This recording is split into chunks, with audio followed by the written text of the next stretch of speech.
Jika 3 jalur langit ini kamu tempuh, benar-benar kamu amalkan hingga kamu mendapatinya dalam kehidupan, niscaya kamu akan sampai di tujuan, bahagia hidup di dunia, mati dalam husnul khatimah. Di akhirat kamu akan diperkenankan masuk ke dalam surga tanpa hisab, tanpa adab, birahmatika ya arhamar rahimin. Assalamualaikum warahmatullahi wabarakatuh. Alhamdulillah, wassalatu wassalamu ala rasulillah Muhammad ibn Abdillah wa ala alihi wa sahbihi wa man wala. Subhanaka la ilma lana illa ma 'allamtana innaka antal alimul hakim. Rabbi syrah li sadri wa yassir li amri wahlul 'uqdatan min lisani yafqahu qawli, amma ba'du. Baik, sebelum kita mulai, kita akan baca niat belajar bersama-sama. Mudah-mudahan ilmunya nanti sekali lagi jadi ilmu yang manfaat buat kita sekalian. Bismillahirrahmanirrahim. Nawaitu ta'allum wa ta'lim wan naf'a wal intifa' wal mudzakarah wat tadhkir wal ifadah wal istifadah wal hidza ala tamassuk bi kitabillah wa sunnati rasulillah sallallahu alaihi wa alihi wasallam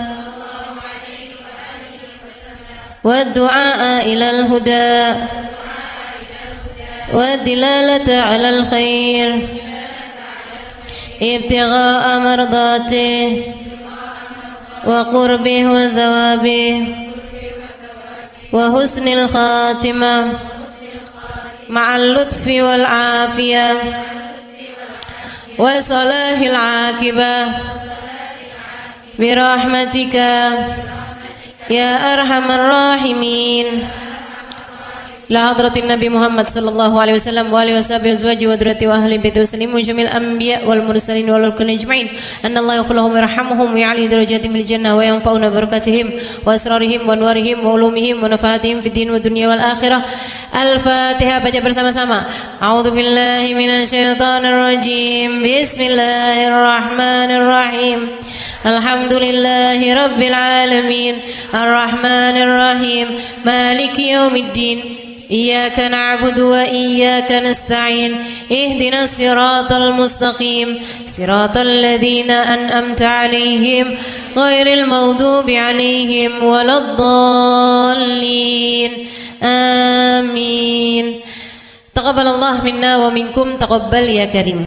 Peta kebahagiaan hidup dunia membawamu kepada kebahagiaan hidup akhirat.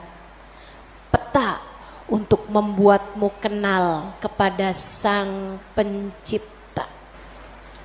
Jalan hidup yang dapat membawamu menuju surga. Ini namanya jalur langit. Yang paling rugi yang gak mau ngikutin peta ini. Yang paling sukses yang jalan hidupnya mengikuti peta ini, mengikuti jalur langit ini. Karenanya adik-adik, ibu-ibu, saudariku sekalian yang saya muliakan, izinkan saya di kajian pada siang hari ini menyampaikan padamu tentang bagaimana cara kita menempuh perjalanan menuju Allah Subhanahu wa ta'ala lewat jalur langitnya. Biar gak sumpek hidupmu di dunia, biar matimu husnul khotimah, biar di akhirat nanti dapat masuk surga. Bukankah itu yang kamu mau? Bukankah itu yang kamu inginkan? Adik-adik, bukankah itu adalah cita-citamu? Betul? bahagia di dunia, mati husnul khotimah, di akhirat masuk surga. Adakah keinginan lebih tinggi daripada itu? Adakah cita-cita lebih mulia daripada itu? Enggak ada. Mesti menempuh jalur langitnya, karena surga adanya di langit.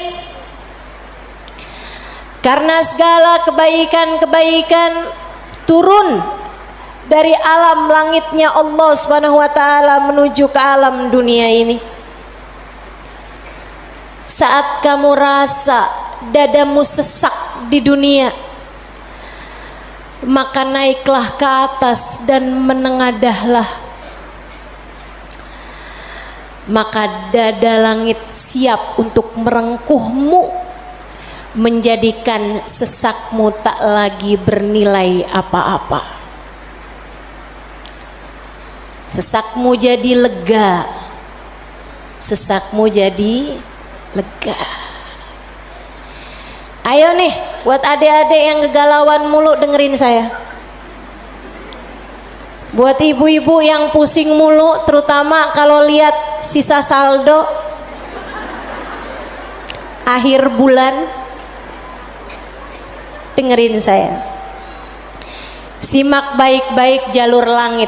Gimana sih caranya kita menempuh jalur langit? Pertama,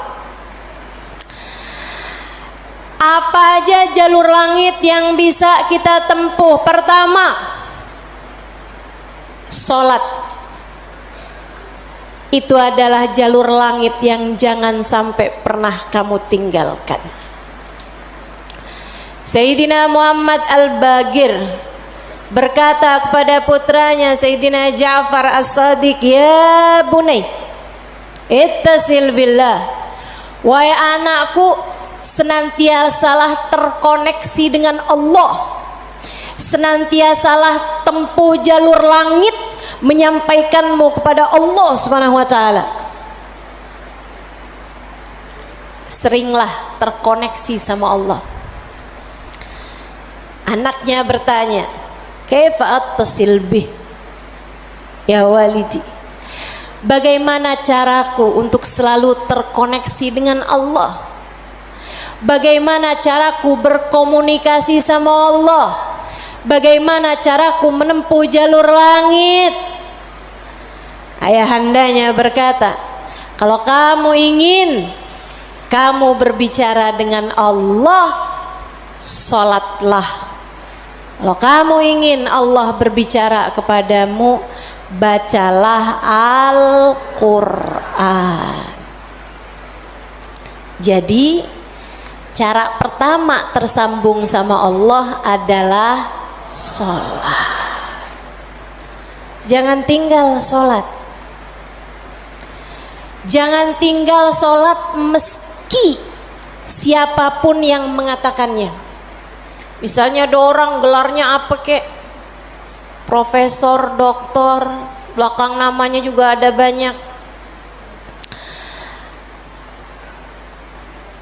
Ada banyak gelar-gelar SAG, sarjana alam gaib. Misalnya gitu. Tapi sebenarnya apa SAG itu ya? Sarjana agama. Oh, maafkan saya ya. Saudaraku sekalian yang saya muliakan, sepanjang apapun gelar yang dimiliki seseorang, kalau dia sampai mengatakan misalnya sholat, itu sudah tidak relevan lagi di zaman sekarang. Agama ini semakin maju. Karenanya makna sholat bukan seperti yang disampaikan para ulama. Misalnya dia ngomong begitu, sholat itu tujuannya mengingat Allah, aqimis sholata lidzikri. Kamu kalau udah bisa ingat Allah nggak pakai sholat, ya itu udah cukup sebagai sholat. Nah nih, hati-hati ucapan-ucapan yang tidak bertanggung jawab semacam ini. Salat itu kewajiban dari Allah. Allah yang punya jalur langit, Allah yang tahu bagaimana cara tersambung dengan Allah Subhanahu wa taala. Dan dia yang telah menamakan salat sebagai salat dari kata-kata wasala yasilu silatan, yang artinya adalah hubungan, tersambung. Orang yang punya salat, menjaga salatnya, dia akan senantiasa tersambung dengan Allah. Dia adalah orang-orang yang menjaga jalur langit. Komunikasi langitnya tetap tersambungkan. Jagain sholat. Dek, jagain. Tapi saya belum bisa khusyuk Ustazah. Nggak apa-apa. Saya masalahnya kalau sholat suka ngelambiar pikiran kemana-mana Ustazah. Sama. Saya juga. Sama. Tapi nggak apa-apa. Jangan pernah tinggal sholat.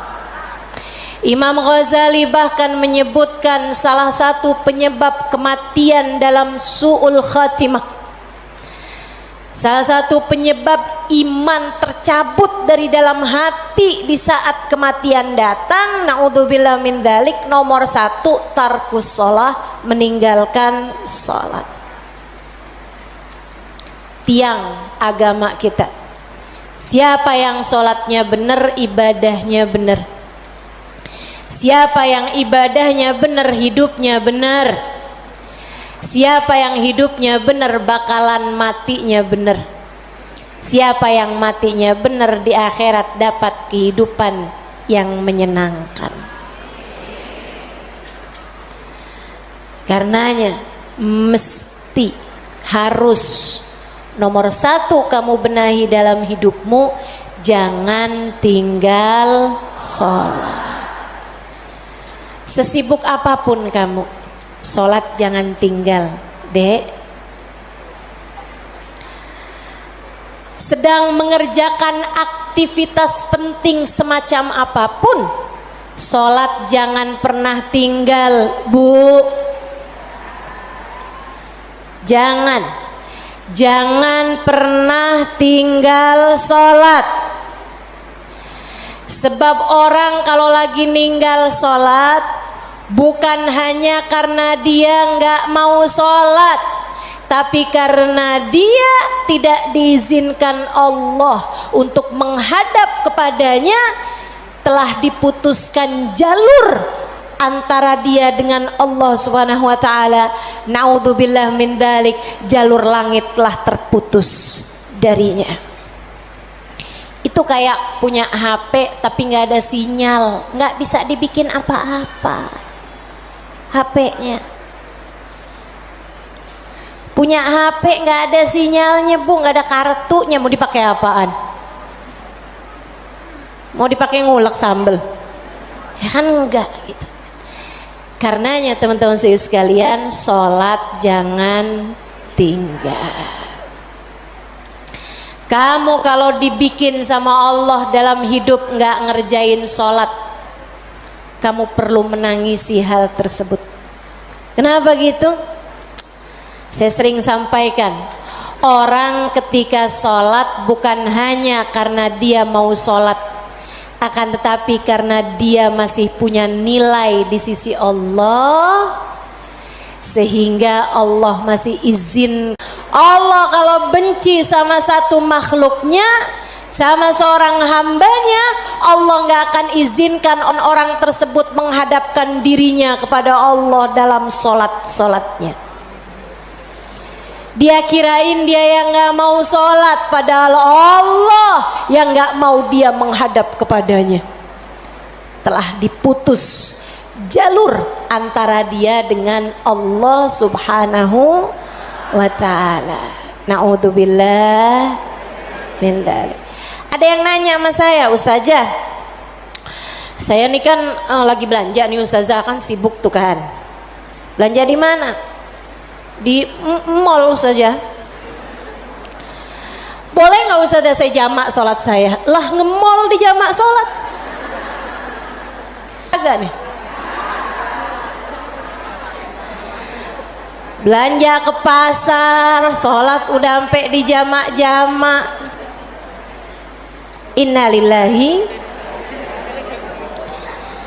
Boleh nggak Ustazah? Nggak boleh lah. Yang boleh jamak sholat itu kalau bepergian, itu pun juga dengan jarak keluar kota 82 km. Tapi kalau kurang dari itu, nggak boleh mengerjakan jamak salat. Katanya Nabi Muhammad, man jama'as shalah bi ghairi udrin faqad atababan min abwabil kabair. Siapa yang suka ngumpulin salat, jamaah salat tanpa ada alasan yang dibenarkan, dia sedang mendatangi salah satu pintu dari pintu-pintu dosa-dosa besar. Dia tanya, boleh nggak Ustazah jamaah salat? Nggak boleh, kecuali karena ada alasan yang dibenarkan. Emang kenapa gitu Ustazah? Kamu kalau kepengen hidup dipentingkan sama Allah, maka kamu harus mementingkan Allah. Salat adalah gambaran tentang kamu mementingkan Allah, maka insya Allah hidupmu akan dipentingkan oleh Allah. Jalur langit yang pertama adalah salat. Makanya ada orang yang salatnya khusyuk-khusyuk, ada orang yang salatnya panjang-panjang. Tuh guru-guru saya tuh salatnya panjang-panjang, terutama salat sunnah. Kalau sholat fardu ringan-ringan aja, karena beliau mengerjakan sholat fardunya berjamaah. Jadi imam, nah itu katanya Nabi Muhammad, kalau kamu sholat jadi imam jangan jang. Tapi kalau kamu sholat sendirian, silahkan mau panjang kayak gimana pun silahkan balik. Kalau sholat jadi imam, Bismillahirrahmanirrahim. Jadi imam, Bismillahirrahmanirrahim. Jadi imam. Dalam sholat sendirian, Bismillahirrahmanirrahim. Jalur langit yang indah, jangan pernah jadikan doa hanya sekedar, sebab doa adalah semua yang kamu perlukan. Bu, Kak, Dek, Nak, dengerin saya. Kamu yang sekarang adalah hasil dari doa-doamu di masa lalu. Coba liatin dirimu itu. Kamu yang sekarang adalah hasil dari doa-doamu di masa lalu. Orang-orang besar yang kamu lihat sekarang ini adalah hasil dari doa-doanya di masa-masa lalu. Oh, kamu lihat, orang itu pinter banget ya. Adalah karena di masa dulunya, di masa kecilnya, di masa remajanya, ia selalu mengangkat tangan untuk minta dari Allah Subhanahu wa taala, Rabbi zidni ilman nafi'a. Ya Allah, tambahkanlah untukku ilmu yang bermanfaat. Ya Allah, ajarkanlah kepadaku ilmu-Mu. Ia selalu minta kepada Allah Subhanahu wa taala ilmu, sehingga Allah pun memberi kepadanya ilmu. Siapapun yang kamu kenal, orang-orang hebat-hebat yang ada di sekitarmu, itu adalah hasil dari doa-doanya di masa-masa lalu. Tinggal kamu lihat dirimu itu. Kamu pengen jadi kayak gimana? Tempuhlah jalur langit dengan perbanyaklah berdoa. Dan itu bukan hanya urusan dunia, urusan akhirat lebih jelas lagi. Sampai saya pernah dengar satu cerita, ada dua orang, ibadahnya di dunia sama, ibaratnya nilai rapotnya nih sama persis. Nilai rapotnya sama persis waktu hidup di dunia. Dua-duanya sama-sama soleh, dua-duanya. Akan tapi yang satu dimasukkan ke dalam surga, kan ke surga Firdausul A'la yang paling tinggi. yang dinaikkan di surga yang bawahnya, dia protes, ya Rob, dia nilainya sama loh sama saya, kenapa kok dia dikasih surga yang paling atas sementara saya di surga yang bawahnya? Walaupun surga tuh biar kata di emperan enak, tapi ya masa kamu mau minta surga yang emperan? Sehingga sekalian, hadir majelis aja di emperan gak enak, apalagi di surga. Dia tanya sama Allah, ya Allah, kenapa kami berdua nilainya sama tapi dia dinaikkan di surga Firdaus yang paling tinggi sementara saya. Itu sebabnya Nabi Muhammad mengatakan, idza sa'altumul jannah fas'alu al-firdausal a'la. Kalau kalian lagi minta surga, jangan tanggung-tanggung, mintalah surga Firdaus yang paling tinggi. Gitu. Doa deh, doa, jangan ditinggal. Doa, doa, perlu banget. Kamu harus sering-sering doa. Ustadzah, doa yang paling bagus apa? Lah doa itu urusan minta kok. Maka mintalah sesuai dengan apa yang kamu mau. Saya punya cerita indah yang diceritakan oleh salah satu guru saya beberapa bulan yang lalu ketika kedatangan beliau ke Indonesia, namanya Hubabah Syarifah bintul Habib Muhammad bin Abdul Haddar. Beliau datang dari Sewun, Hadramaut, Yaman. Saya menjadi penterjemah beliau kala itu, jadi saya ingat betul kisahnya. Salah satu dari kisah yang beliau ceritakan, kata beliau, ada seorang ibu-ibu datang kepada ayahanda saya. Ayahandanya seorang ulama terkemuka, namanya Habib Muhammad bin Abdullah Al-Haddar, guru dari guru saya, guru dari guru-guru saya, sekaligus ayah dari guru-guru saya. Ayahandanya Hubabah Syarifah, ayahandanya Hubabah Nur, ayahanda Hubabah Maryam. Habib Muhammad bin Abdullah Al-Haddar, pemilik Ribat Bayda di kota Bayda, Yaman sana itu. Sehingga sekalian, beliau seorang pendakwah, seorang yang mustajabud dakwah, yang doanya mustajab. Satu waktu ada seorang ibu datang dalam keadaan menangis terisak-isak kepada ayahandanya di saat Hubabah Syarifah sedang ada di sisi ayahandanya. Ibu tersebut bilang, Habib, tolong doakan anak saya, Bib. Anak saya bandel sekali, Bib. Saya susah banget. Ajakin dia sholat susah, ajakin dia kerjain kebaikan susah. Anaknya bandel, nggak mau denger apa kata saya. Tolong saya, Bib, doakan anak saya, apa yang harus saya lakukan. Beliau kemudian berkata, Bu, ibu kepengen anak ibu jadi anak yang soleh. Iya, Bib, pengen banget Bib.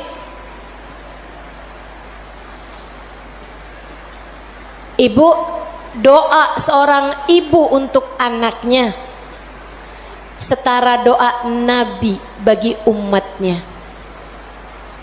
Maka doamu untuk anakmu lebih mustajab daripada doa siapapun untuk anakmu.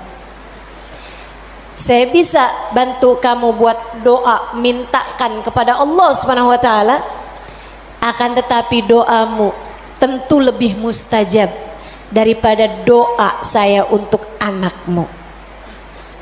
Ibu dengerin, Bu. Jadi gimana saya, Bib? Ibu bangun di waktu malam, ibu tahajud beberapa rakaat, kemudian seperti kamu menangis di hadapan saya untuk minta anakmu didoakan oleh saya, menangis pulalah di hadapan Allah.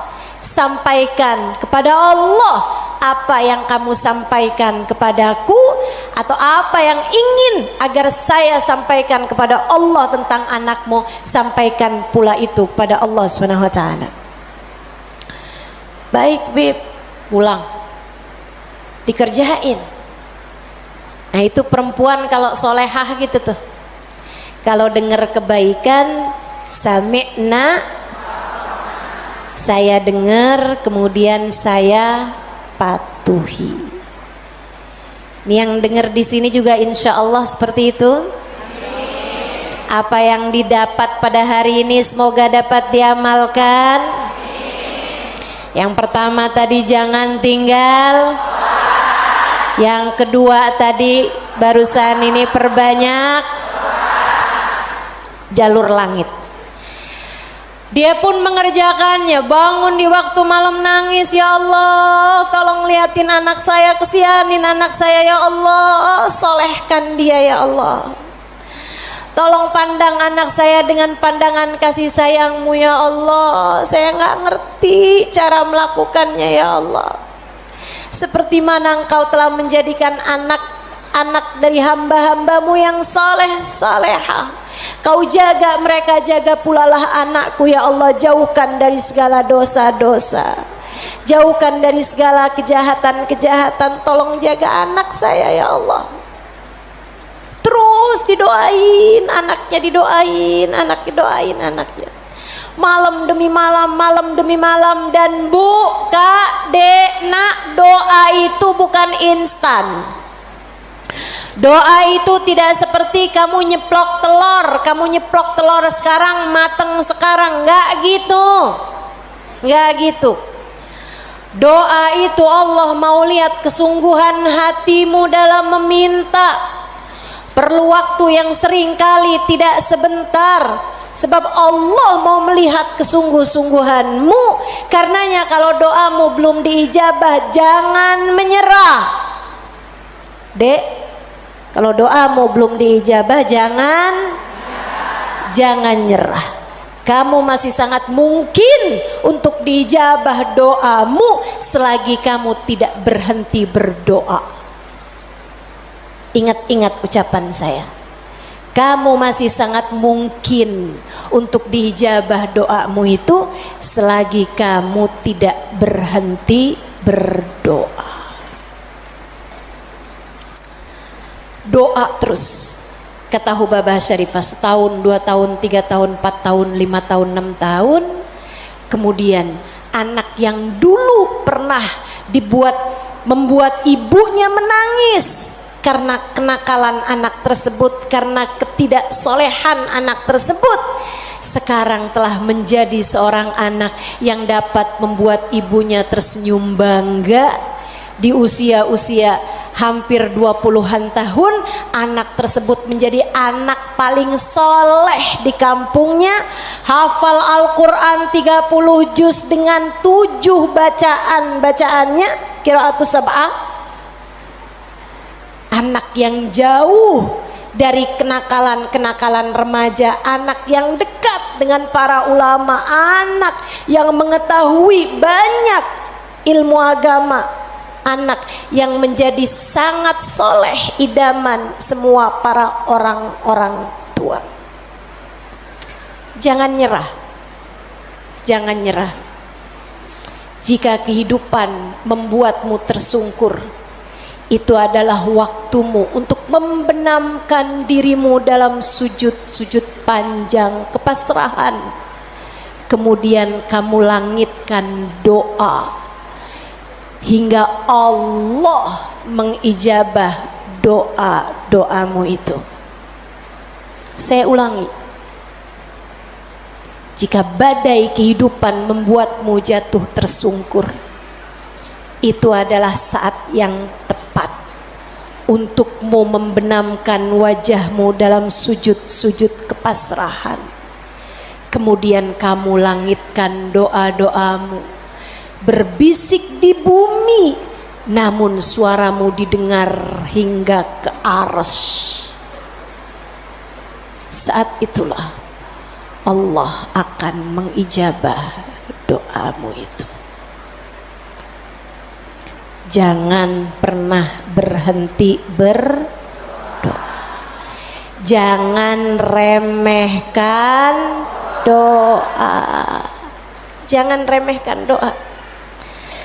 Saya, Dek, pernah muda juga kayak kamu.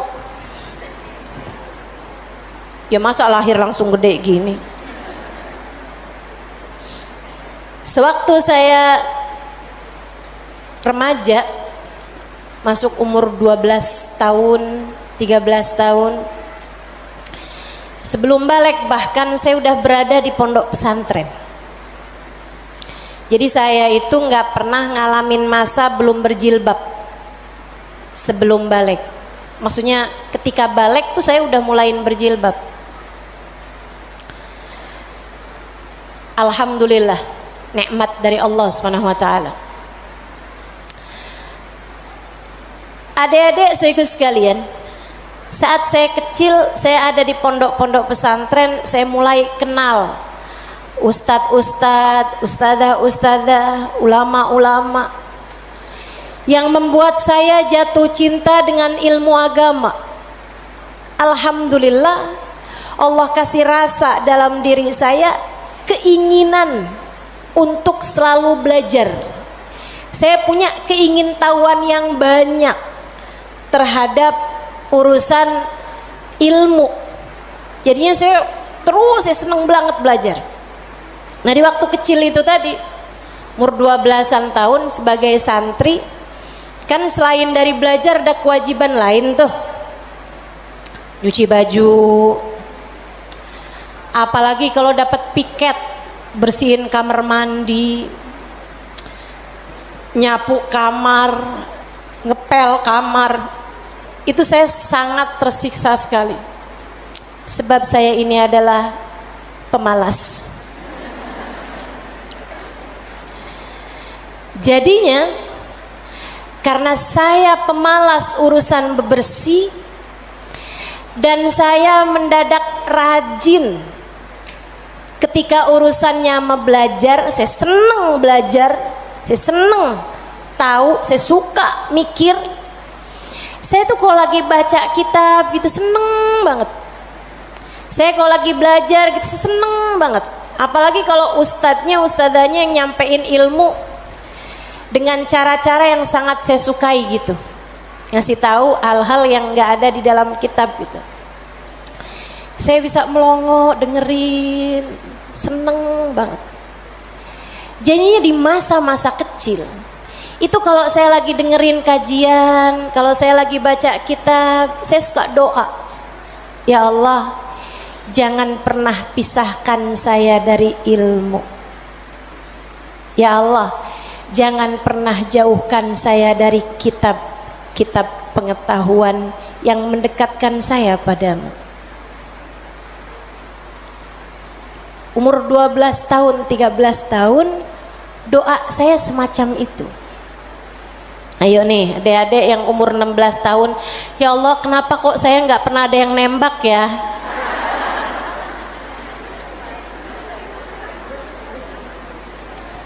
Kata Allah, ya karena aku sayang padamu, karena aku berkehendak untuk menjagamu gitu. Ini malah dipertanyakan, saya kurang cakep apa ya? Kok nggak ada yang naksir sama saya gitu? Siapa kek, tukang kebun, satpam sekolah? Jangan ya dek, jangan. Kalau kakak kelas boleh ustazah, jangan juga.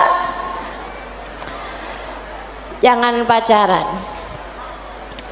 Adik-adik saudaraku sekalian, sebaliknya ketika saya mulain, kalau saya lagi nyapu, saya lagi nyuci baju, apalagi kalau saya udah mulain harus nyikat kamar mandi, rasanya saya keberatan sekali. Saya sambilan nyikat kamar mandi sambil doa, ya Allah, yang beginian saya nggak usah dikasih dong. Ya Allah, selamatkan saya dari hal-hal yang semacam ini. Alhamdulillah, alhamdulillah. Saya habisnya itu juga mondok-mondok pesantren, tapi bisa dihitung dengan jari waktu waktunya di mana saya harus nyuci baju, di mana saya harus ngepel, di mana harus nyapu gitu. Kayak alhamdulillah, saya punya banyak orang-orang yang mau mengerjakannya buat saya. Alhamdulillah. Allah bakal kasih. Kata Allah Subhanahu wa taala, "Ud'uni astajib lakum." Mintalah kepadaku, niscaya akan aku ijabah. Minta, doa, jangan berhenti berdoa. Ayo adik-adik, kamu punya panjang masa depan insyaallah. Umurmu mudah-mudahan masih tersisa panjang insyaallah. Jangan sesali dengan di masa tua kamu enggak dikasih hal-hal besar dalam kehidupan karena kamu tidak pernah memintanya kepada Allah.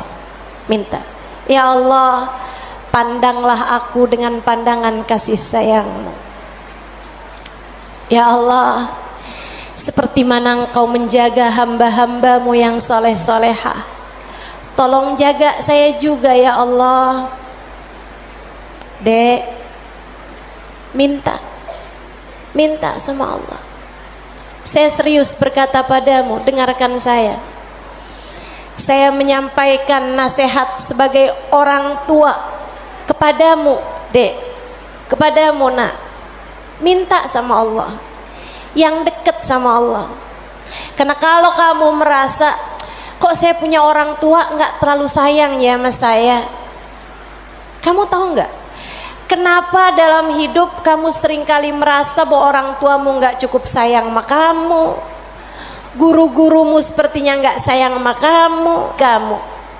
Saya kasih tahu, saat Allah membuat hatimu patah dari berharap kepada manusia, itu adalah cara Allah untuk mengenalkan kasih sayangnya yang tak terbatas padamu. Dekatilah Allah. Orang lain mungkin merasa bosan denganmu, tapi Allah tidak. Allah tidak. Allah tidak akan bosan denganmu kecuali jika kamu yang bosan dengannya. Allah tak akan meninggalkanmu kecuali jika kamu yang meninggalkan Allah. Maka atas nama cinta saya sampaikan padamu, Dek, dengerin saya. Bu, dengerin saya. Atas nama cinta saya sampaikan padamu, jangan pernah tinggal Allah. Yang dekat sama Allah, mintalah terus kepada Allah. Mintalah terus kepada Allah. Minta pandangan kasih sayangnya tertuju padamu. Minta Rahman Rahimnya, rahmatnya Allah kasih kepadamu. Minta agar dalam keadaan apapun Allah tak pernah berhenti menyayangimu. Mintalah, mintalah permintaan yang tak akan pernah kamu sesali. Nggak usah minta, ya Allah, jangan biarkan orang tua saya meninggalkan saya. Nggak usah. Kamu Bu, jangan minta, ya Allah, jangan biarkan hati suami saya berpaling dari saya. Kamu mau minta juga terserah. Tapi yang saya sampaikan padamu adalah bahwa hal yang semacam itu bisa kamu syukuri, bisa pula kamu sesali. Akan tetapi kalau kamu tidak ditinggalkan oleh Allah, sampai kapanpun tidak akan pernah kamu sesali, insya Allah. Jadi jalur langit yang harus kamu tempuh, yang pertama adalah, yang kedua adalah, yang ketiga adalah cinta kepada baginda Nabi besar Muhammad. dan semua orang-orang yang menyampaikanmu kepada jalur langit. Jangan putus hubungan dengan orang-orang soleh, dengan para ulama Allah subhanahu wa ta'ala. Saya akan sampaikan 5 menit lagi, kemudian kita akan segera akhiri majelis ini. Saudaraku sekalian yang saya muliakan, yang pertama jangan tinggal sholat, yang kedua jangan tinggal doa. Jalur langit yang ketiga yang harus saya sampaikan padamu adalah milikilah guru yang dapat menyampaikanmu kepada Allah.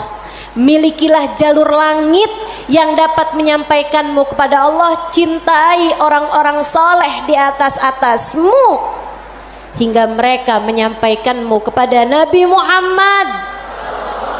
Kemudian Nabi Muhammad menyampaikanmu kepada Allah. Beliaulah tali Allah subhanahu wa ta'ala.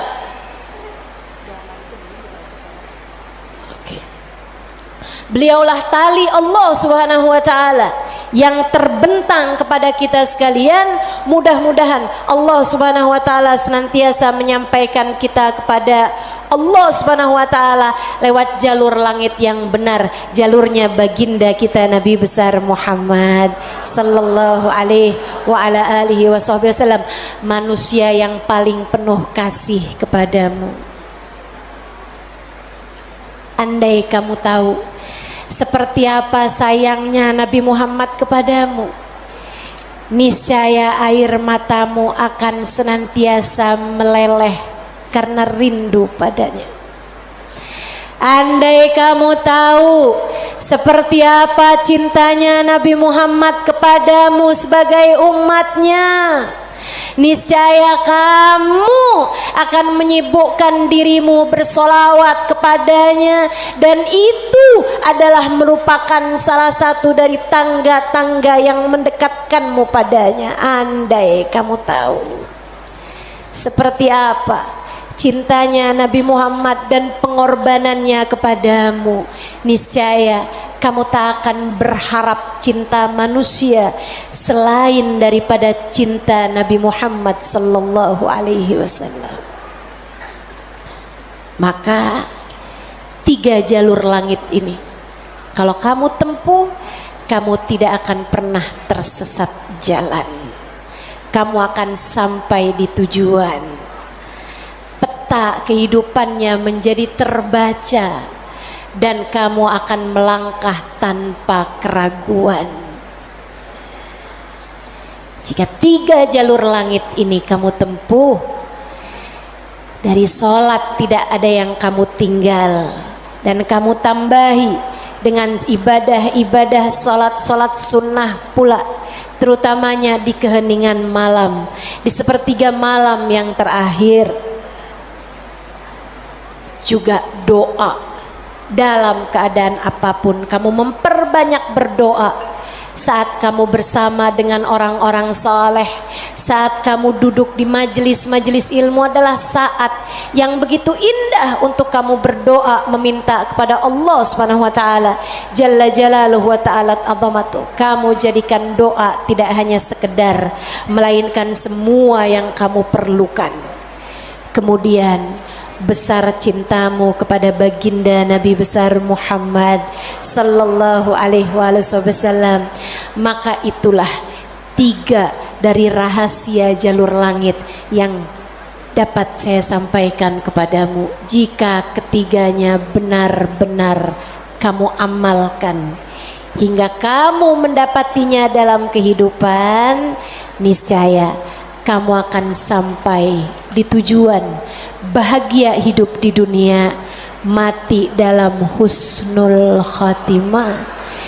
Di akhirat kamu akan diperkenankan masuk ke dalam surga tanpa hisab, tanpa adab, birahmatika ya arhamar rahimin wa bijudika ya ajwadal ajwadin innahu waliyu dzalika wal qadir alaih. Kita akan baca doa nih ya. Baru saja saya diberitahu oleh panitia bahwa doa maulidnya belum dibaca. Kita akan baca doa maulidnya sambil kita memohon kepada Allah. Semoga Allah Subhanahu wa taala mendekatkan kita dengannya insyaallah dan mendekatkan kita dengan baginda kita Nabi besar Muhammad sallallahu alaihi wasallam. Allahumma salli wa sallim wa barik alaihi wa ala alihi sallallahu alaihi. Alhamdulillahi Rabbil Alamin. Allahumma salli wa sallim ala Sayyidina Muhammadin wa ala alihi wa sahbihi ajma'in. Wa laqad ashartu lin'ati man awsafuhu tuhyil quluba tuhayyijul asjana. Wallahu qad adna alayhi fama yusawil qawlu minna wa yakunu thanana. Lakinna hubban bisarairi qad alimati safwati rabbina wa ahadana. وإذ امتزجنا بالمودة ها هنا نرفع أيدي فقرنا ورجانا بالواحد الأحد العلي إلهنا متوسلين بمن إليه دعانا مختاره وحبيبه وصفيه زين الوجود به الإله حبانا يا ربنا يا ربنا يا ربنا بالمصطفى اقبلنا أجب دعوانا أنت لنا يا دخرنا في هذه الدنيا وفي أخرانا أصلح لنا الأحوال واغفر ذنبنا ولا تؤاخذ ربي إن أخطأنا واسلك بنا في نهج طه المصطفى ثبت على قدم الحبيب خطانا أرنا بفضل منك طلعة أحمد في بهجة عين الرضا ترعانا واربط به في كل حال حبلنا وحبال من ود ومن والانا المحسنين ومن أجاب نداءنا وذوي الحقوق وطالبا أوصانا والحاضرين وسعيا في جمعنا ها نحن بين يديك أنت ترانا ولقد رجوناك فحقق سؤلنا واسمع بفضلك يا سميع دعانا وانصر بنا سنة طه في بقاء الأرض واجمع كل من عادانا وانظر إلينا واسكنا كأس الهنا واشفي وعافي عاجلا مرضانا واقض لنا الحاجات. Silakan sebutkan hajat masing-masing. Assalamualaikum warahmatullahi wabarakatuh.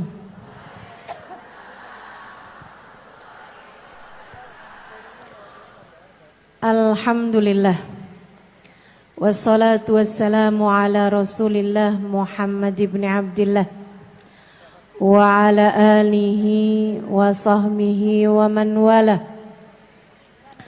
Subhanaka la ilma lana illa ma 'allamtana innaka antal alimul hakim. Rabbi shrah li sadri wa yassir li amri wahlul 'uqdatan min lisani yafqahu qawli. Amma ba'du. Alhamdulillah, Allah sampaikan juga saya ke tempat ini. Masjidnya Allah Subhanahu wa taala, bait min buyutillah, rumahnya Allah. Mudah-mudahan kita udah disampaikan di rumah Allah di dunia. Allah sampaikan pula ke Baitullahil Haram di Mekkah. Dan Allah sampaikan pula di tempat keridhaannya surga Allah di akhirat nanti insyaallah. Amin ya rabbal alamin. Rabbi la tukhzini yawma yub'atsun yawma la yanfa' mal wala banun illa man atallaha biqalbin salim. Kata Nabi Ibrahim yang Allah tuliskan dalam Al-Quran, ya Allah, jangan kecewakan aku, jangan buat aku susah pada hari di mana Engkau membangkitkan hamba-hambamu. Nanti di akhirat saat manusia dibangkitkan, ya Allah, jangan buat saya susah, jangan buat saya kecewa. Yauma la yanfa' mal wala banun. Hari yang itu loh ya Allah. Hari yang tidak bermanfaat orang bawa harta. Hari yang tidak bermanfaat orang bawa anak. Yang bermanfaat hanyalah orang yang datang pada Allah biqalbin salim, dengan membawa hati yang selamat. Karenanya siapapun di antaramu yang akan menuju ke akhirat, semua dari kita menuju ke akhirat. Siapapun di antaramu yang kepengen di hari akhiratnya nanti menjadi orang yang tidak susah, menjadi orang yang tidak sedih, menjadi orang yang tidak kecewa, menjadi orang yang tidak ketakutan, menjadi orang yang berhasil. Siapa di antaramu yang kepengen di hari akhiratnya nanti berbahagia, bersukacita? Siapa yang kepengen di hari akhiratnya nanti bergembira? Pastikan saat-saat ini, saat hidupmu di dunia ini, pastikan kamu sedang menuju kepada keselamatan hati. Hatimu selamatkan. Hatimu selamatkan, teman-teman. Hatimu selamatkan.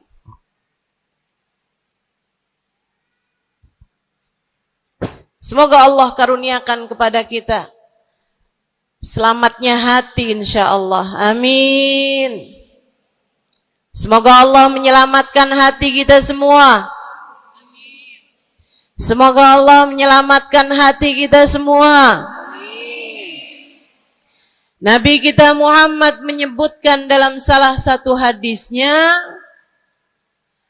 ala inna fil jasadi mudghah, idza salahat salahal jasad kulluh, wa idza fasadat fasadal jasad kulluh, ala wahiyal qalbu. Kata Nabi, ketahuilah sungguhnya dalam diri manusia terdapat segumpal darah. Apabila ia bagus, ia selamat, ia bersih, selamatlah seluruh anggota tubuhnya.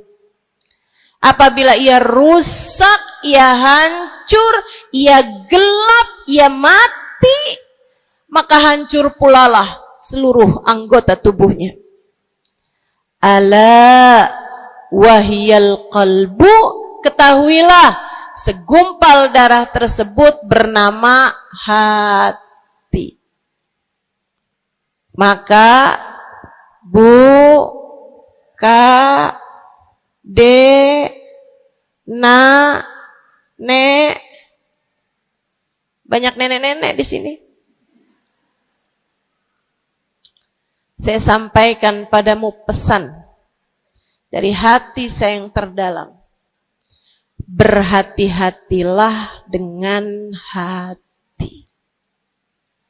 Yang hati-hati sama hati, apa yang ada di dalamnya?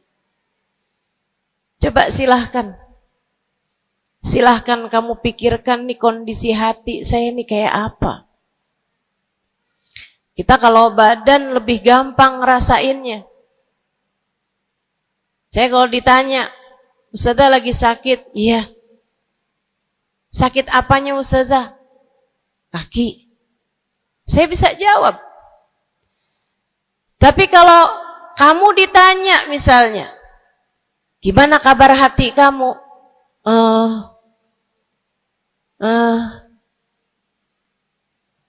Gimana kabar hatimu? Sehatkah? Sakitkah? Atau bahkan sakaratul maut? Hatimu bercahayakah? Gelapkah? Atau bahkan mati? Bagaimana kabar hatimu, teman-teman? Bagaimana kabar hatimu? Innallaha la yanzur, kata Nabi Muhammad dalam hadis yang lain. Innallaha la yanzur ila suwarikum wala ila absyarikum, walakin yanzur ila qulubikum. Sungguhnya Allah tidak melihat kepada badan kalian, Allah tidak melihat kepada warna kulit kalian. Allah nggak peduli hidung kamu mancung ataukah pesek. Allah nggak peduli kulit wajahmu mulus ataukah berjerawat. Allah nggak peduli kamu tinggi ataukah pendek. Allah nggak peduli warna kulitmu semacam apa. Yang Allah Subhanahu wa taala lihat, yang Allah Subhanahu wa taala perhatikan adalah hatimu. Adakah ia mulus? Adakah ia penuh dengan penyakit-penyakit? Yang Allah pandang darimu adalah hatimu. Nih, sekarang saat kamu duduk sama rata di tempat ini, teman-teman, meskipun ada yang lebih tinggi, ada yang lebih rendah, tapi kita duduk nih sama-sama di tempat ini nih. Nilaimu di mata Allah bukan seberapa dekat jarak antaramu dengan saya. Nilaimu di mata Allah bahkan bukan bergantung dari jam berapa kamu datang. Ketika kamu sama rata duduk di tempat ini, yang Allah pandang darimu adalah hatimu. Sedang berada di manakah saat ini? Yang duduk di tempat ini sembari mikirin ntar pulang enaknya makan apa ya?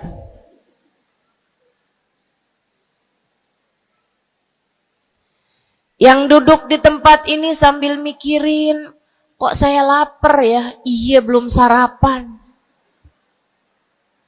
Gara-gara buru-buru, takut nggak kedapatan tempat duduk.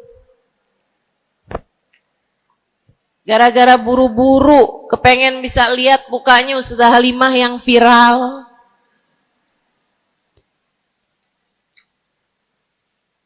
Hatimu. Allah melihat darimu, nilaimu di hadapan Allah. Nilaimu di hadapan Allah saat ini bukan bergantung dari seberapa awal kamu datang, bukan bergantung pada hal-hal yang lainnya, akan tetapi yang Allah lihat darimu adalah hatimu.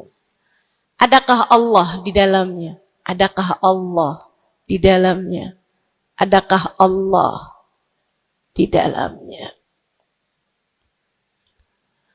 Pun demikian dengan kamu saat sholat, pun demikian saat kamu sedang sedekah.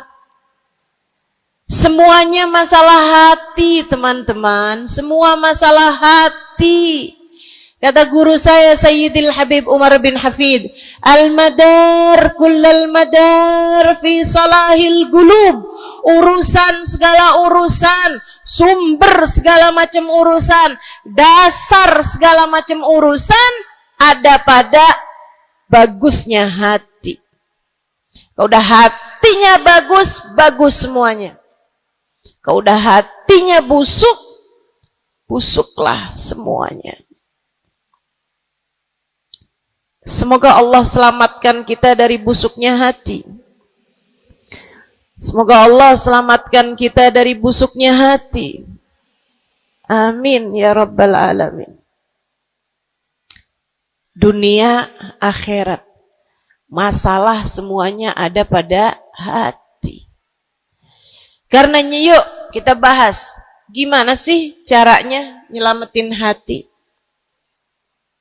Yang pertama,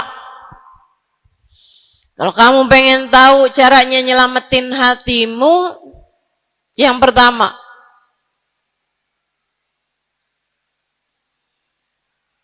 bersihkan sampah-sampahnya.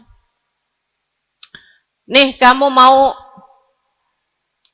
rumah itu biar bagus, biar terjaga, biar selamat. Kamu lihat dalamnya, oh banyak sampah, banyak noda, banyak kotoran. Dari mulai kotorannya cicak, ayam, sampai mungkin anjing, karena lama nggak ditempatin. Ada banyak di antara kita yang kondisi hatinya semacam itu.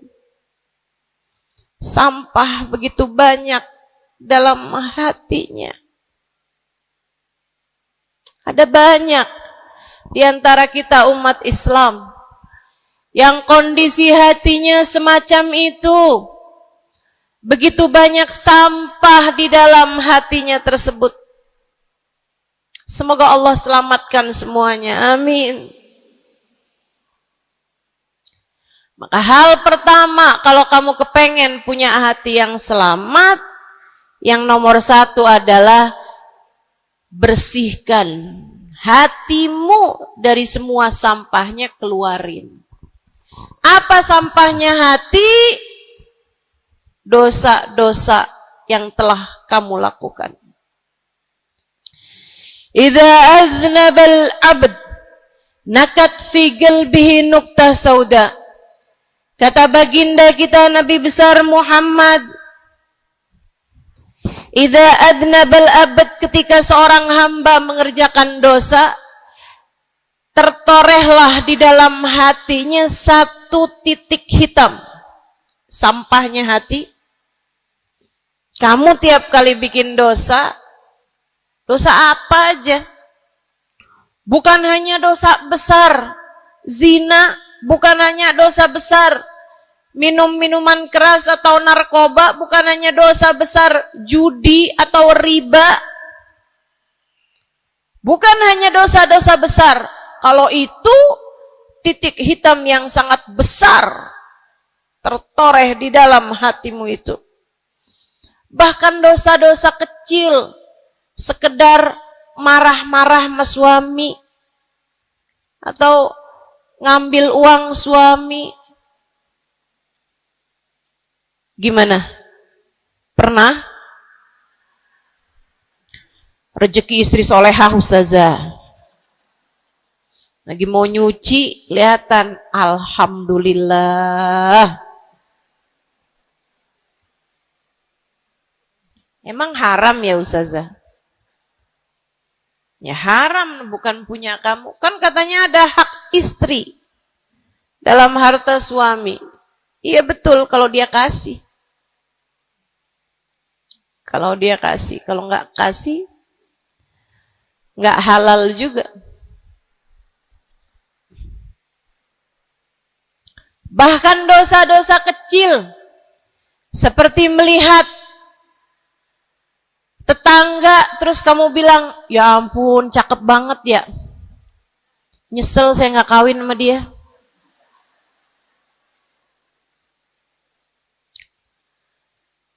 Dosa. Seperti memandang seseorang dengan pandangan menghina. Seperti membicarakan aib orang lain. Setiap kali kamu berbuat dosa, apapun bentuk dosanya, satu titik hitam tertoreh di dalam hatimu itu. Ini istighfar wa tab. Musih, kalau dia beristighfar, kalau dia bertaubat, dihapuslah titik hitam tersebut. Wa illa, kalau enggak, ya tetap aja ada. Kamu bikin dosa lagi, bikin dosa lagi, bikin dosa lagi, bikin dosa lagi. Enggak pernah istighfar, enggak pernah memperbaiki diri. Aurat tidak kamu tutup dengan baik. Sehingga akhirnya setiap kali kamu keluar dilihat oleh laki-laki yang bukan mahrammu. Satu titik hitam, satu titik hitam, satu titik hitam. Sampai terkadang hati seseorang dipenuhi dengan titik-titik hitam. Hatinya menjadi legam. Hatinya menjadi penuh dengan titik-titik hitam. Semakin bertambah lagi, jadilah karat. Jadilah karat. Kalau udah jadi karat, naudzubillah. Ini yang Allah sebutkan di dalam Al-Quran. Kata Allah, kalla, a'udzubillahi minasyaitonirrajim, kalla, bal rana ala qulubihim bima kanu yaksibun, kalla, innahum an rabbihim yawma idin lamahjubun. Kalla, kata Allah, balran, ada karat di dalam hati mereka, tersebab dosa yang menumpuk tanpa pernah dimohonkan ampunan. Kalla innahum an rabbihim yawma idzin lamahjubun. Orang kalau hidup bawa karat hasilnya apa? Orang kalau hidup bawa karatnya hati hasilnya apa ya Allah? Kalla innahum an rabbihim yawma idzin lamahjubun. Orang yang hatinya punya karat, pada hari tersebut ia akan terhalang dari Allah Tuhannya. Guru saya Sayyidil Habib Umar bin Hafid menyampaikan tafsir mengenai ayat ini. Kata Habib Umar bin Hafid, tidak mati dengan membawa iman. Orang yang hatinya penuh dengan karat, apabila datang ajal menjemput, iman tercerabut dari dalam hatinya, hingga ia pun mati, keluar dari atas muka bumi ini dengan tanpa membawa iman Islam. Dia keluar dari atas muka bumi ini bukan sebagai hamba Allah, bukan sebagai umat Nabi besar Muhammad sallallahu alaihi wa ala alihi wasallam. Dia meninggal dunia dalam keadaan su'ul khatimah. Naudzubillah min dzalik. Jangan biarkan karat memenuhi hatimu. Jangan biarkan hatimu, dosa-dosa yang telah kamu lakukan menjadi berkarat dalam hatimu itu. Saya kesian sama kamu. Enggak apa-apa. Hidup terus-terusan ngontrak, enggak apa-apa. Hidup enggak pernah punya kendaraan sendiri, enggak apa-apa. Enggak pernah punya HP yang canggih, enggak apa-apa. Saya hidup di atas muka bumi ini, enggak pernah ada yang datang melamar saya. Jadinya sampai di usia di atas 30-an tahun, saya masih menjomblo, Ustazah. Enggak apa-apa. Ustazah, saya udah menikah 10 tahun, belum ada anak juga, Ustazah. Enggak apa-apa. Ustazah, suami saya kawin lagi, Ustazah. Enggak apa-apa.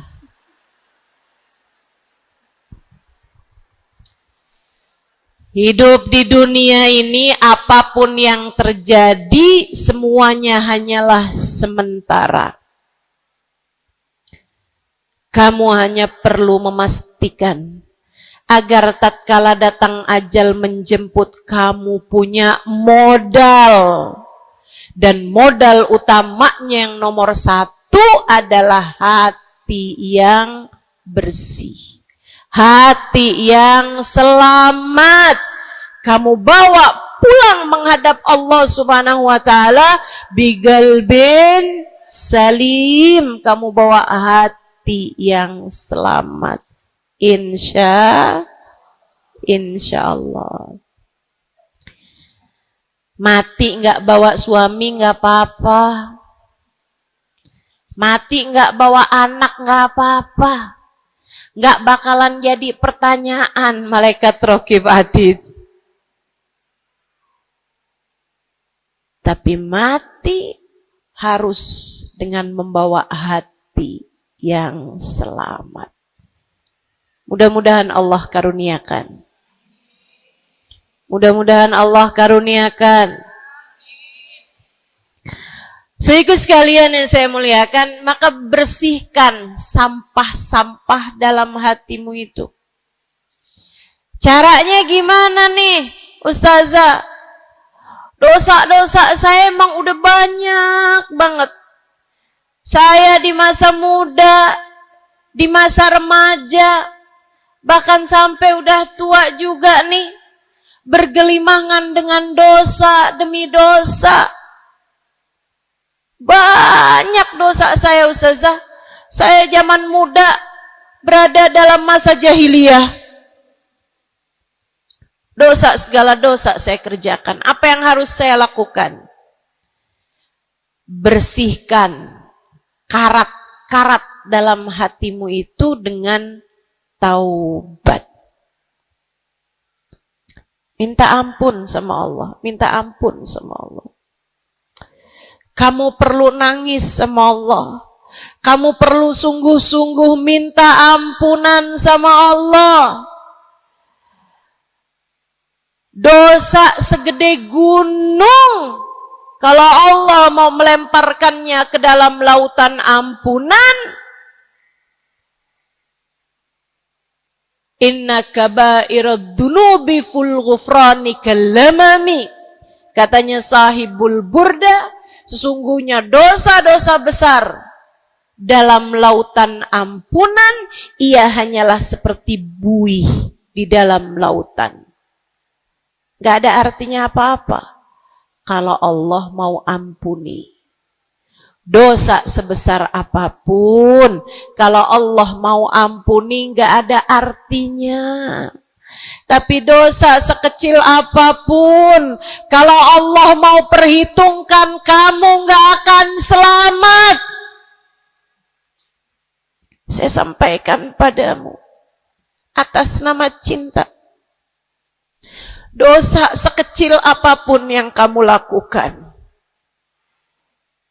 jika ia tidak berjumpa dengan ampunan Allah, kamu bisa tidak selamat. Iblis nyembah Allah 70.000 tahun lamanya.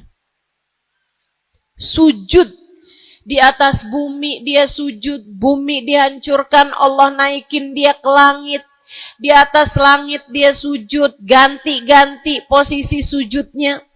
Karenanya Imam Ghazali dalam kitabnya Minhajul Abidin mengatakan, ma min buq'ah minal ard was sama, tidak ada satu jengkal tanah, baik di bumi ataupun di langit, illa waqad sajad iblis fihi sajdah.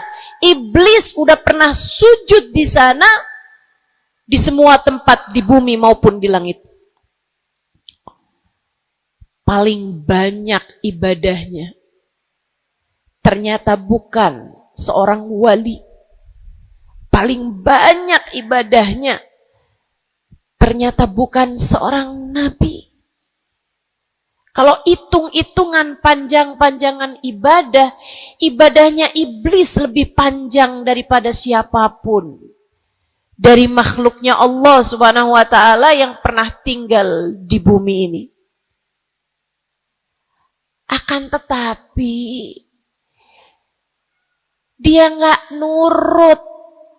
Iblis ibadah 70.000 tahun, nggak nurut sekali doang, sekali aja. Wa idh qulna lil malaikati isjudu li Adam fasajadu illa iblis.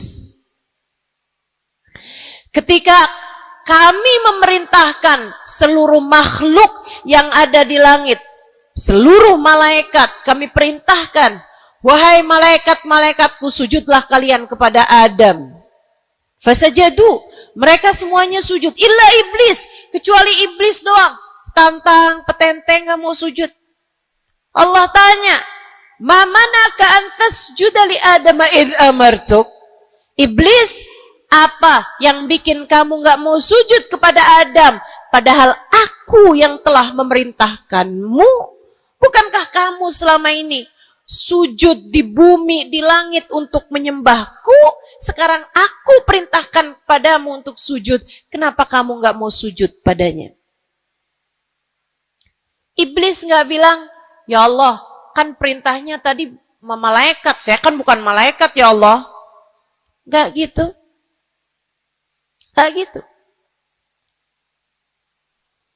Saudariku sekalian yang saya muliakan, bahkan iblis gak bilang, males ya Allah saya sujud, lagi bisulan, misal. Enggak gitu juga. Makanya orang yang meninggalkan taat karena malas, karena bodoh misalnya, itu lebih dimaklumi teman-teman. Daripada yang kayak iblis ini nih. Ketika ditanya apa yang membuatmu gak mau sujud, wahai iblis, kepada Adam, iblis dengan pongahnya, dengan sombongnya mengatakan, ana khairun minhu, saya lebih baik daripada Adam. Khalaqtani min nar wa khalaqtahu min tin. Saya berasal dari api, sementara Adam berasal dari tanah. Tanah diinjak-injak ya Allah, sementara api begitu hebatnya. Fahbit minha fa innaka rajim. Kata Allah, kita yang taat sama dosa sama-sama baik.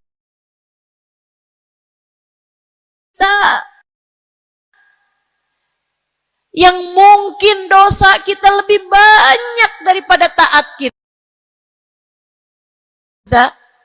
Kayak katanya Habib Ali Habsyi, kadang ada orang Islam, malaikat raqib yang nyatet pahala nganggur berbulan-bulan.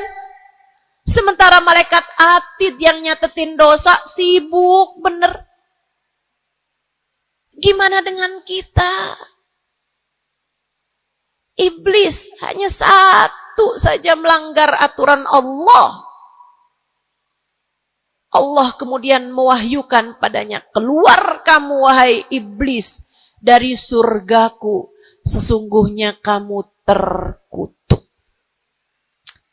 Kamu, kalau Allah mau memperhitungkan satu saja dosa kamu, kamu gak akan selamat. Saya sampaikan padamu, iya kamu, semua yang dengerin saya. Kalau Allah mau memperhitungkan satu saja dosamu, kamu gak akan selamat. Kamu tidak akan selamat. Tapi kan saya anaknya Fulan bin Fulan. Tapi kan saya keturunannya Fulan bin Fulan. Tapi kan saya istrinya Fulan bin Fulan. Bu, Kak, Dek, Nak, nggak selamat siapapun kamu. Anaknya Nabi Nuh, nabinya Allah tenggelam. Pamannya Nabi Muhammad, paman baginda kita Nabi besar Muhammad, Abu Lahab, Allah tuliskan kehancurannya, kecelakaannya, kebinasaannya di dalam Al-Quran. Mau siapa yang kamu andalkan? Tapi kan saya udah banyak bikin taat, saya tiap malam bangun tahajud. Kamu nggak nyampe seujung kukunya ibadah iblis 70.000 tahun. 70.000 tahun.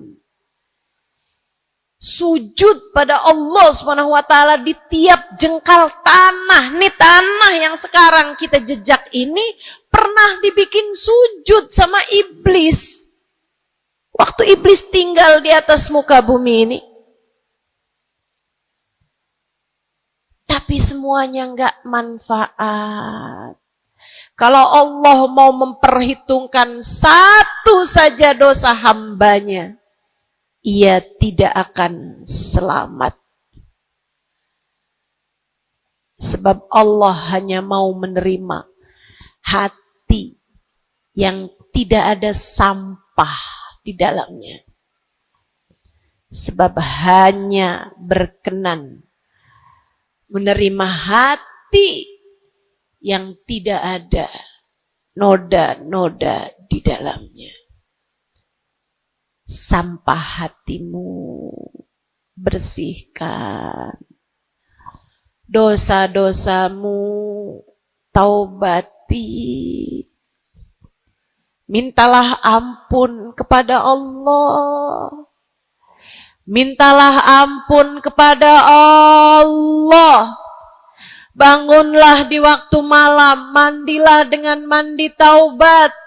Saat-saat mandimu kamu bilang dalam hatimu, ya Allah, sebagaimana air membersihkanku dari segala kotoran-kotoran di badanku, ya Allah, bersihkanlah dosa-dosaku dengan hujan ampunanmu. Kemudian sholatlah. 2 rakaat, 4 rakaat, sholat taubat. Kemudian sesudahnya, mulailah kamu ingat dosa-dosamu. Mulailah kamu ingat dosa-dosamu. Dari sejak kamu balik sampai sekarang ini. Betapa ia telah menggunung, betapa ia telah melumuri dirimu itu, betapa ia telah menjadikan dirimu kotor. Kemudian ingatlah nikmat yang telah Allah SWT berikan, bahwa bersama dengan banyaknya dosa-dosamu, ia tak henti-henti memberikan kepadamu kenikmatan demi kenikmatan. Bahwa meski matamu berulang-ulang kau pandang yang haram dengannya, Allah masih membiarkan matamu dapat melihat. Betapa meskipun telingamu berulang-ulang kamu pakai untuk mendengarkan aib-aib orang, nyatanya sampai sekarang telingamu masih dapat mendengar. Betapa lisanmu, berapa banyak hati tersakiti dari lisanmu itu. Mertuamu kamu sakiti, suamimu kamu sakiti, anakmu bahkan kamu sakiti. Bodoh banget sih jadi anak. Astagfirullah. Kamu kok bandel banget sih, mama nyesel punya anak kayak kamu. Astagfirullah.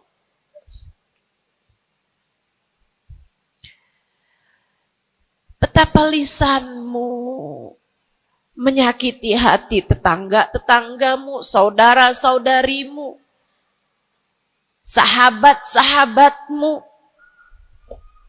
orang-orang di sekelilingmu, merasakan gangguan dari lisanmu itu, tersakiti dari lisanmu itu. Tapi meskipun entah sudah berapa banyak dosa tercatat dari lisanmu, Allah masih tetap membiarkan lisanmu dapat berbicara sampai saat ini. Nikmat tak henti-henti Allah berikan kepadamu, bukan? Betapa durhakanya diri kita. Namun betapa penuh rahmatnya Allah kepada kita. Betapa berlumurannya kita dengan dosa-dosa. Namun betapa Allah bersama dengan segala dosa-dosa yang kita lakukan, tak henti-hentinya membanjiri kita dengan kenikmatan. Wa in ta'uddu ni'matallahi la tuhsuha. Kalau kamu mau hitung nikmatnya Allah, kamu tak akan pernah mampu menghitungnya. Sesudah kamu ingat-ingat dosamu, kamu ingat nikmat Allah kepadamu, kamu ucapkan seperti ucapan baginda Nabi Muhammad. Allahumma anta rabbi la ilaha illa anta khalaqtani wa ana abduka wa ana ala ahdika wa wa'dika mastata'tu a'udzu bika min syarri ma sana'tu abu'u laka bi ni'matika 'alayya wa abu'u bi dhanbi faghfir li fa innahu la yaghfiru dzunuba illa anta. Ya Allah, Engkau adalah Tuhanku. Tak ada Tuhan kecuali Engkau. Aku adalah hamba-Mu yang Kau perintahkan buat taat, yang Kau perintahkan untuk menepati janji semampuku. Ya Allah, aku berlindung dari buruknya perbuatan yang telah aku lakukan. Begitu buruk, begitu jelek dosa yang telah aku perbuat padamu, ya Allah. Abu'u laka bi ni'matika 'alayya. Ya Allah, Engkau selalu datang padaku dengan berbagai macam kenikmatan-kenikmatan. Wa abu'u bidzambi, sementara aku selalu datang padamu dengan dosa demi dosa. Faghfirli, ampunilah aku ya Allah. Fa innahu la yaghfiru dzunuba illa anta. Bukankah tak ada yang dapat mengampuni dosaku selain Engkau ya Allah. Minta ampun sama Allah. Minta ampun sama Allah. Yang serius, menangislah di hadapannya. Menangislah di hadapannya. Dalam keheningan malam saat tiada sesiapapun yang melihatmu. Jauhkan dulu apapun yang dapat membuatmu kehilangan konsentrasi.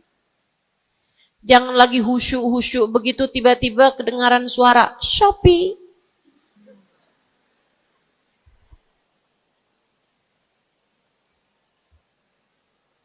Kamu langsung jadi hilang konsentrasi. Yang mana nih ya?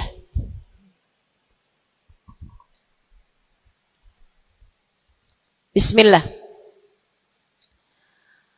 Kalau kamu pengen punya hati yang selamat, nomor 1 adalah taubat. Taubatan nasuha. Taubat yang sungguh-sungguh. Nyesel telah berbuat dosa. Meninggalkan dosa-dosa tersebut. Berjanji untuk tidak mengulanginya lagi. Jika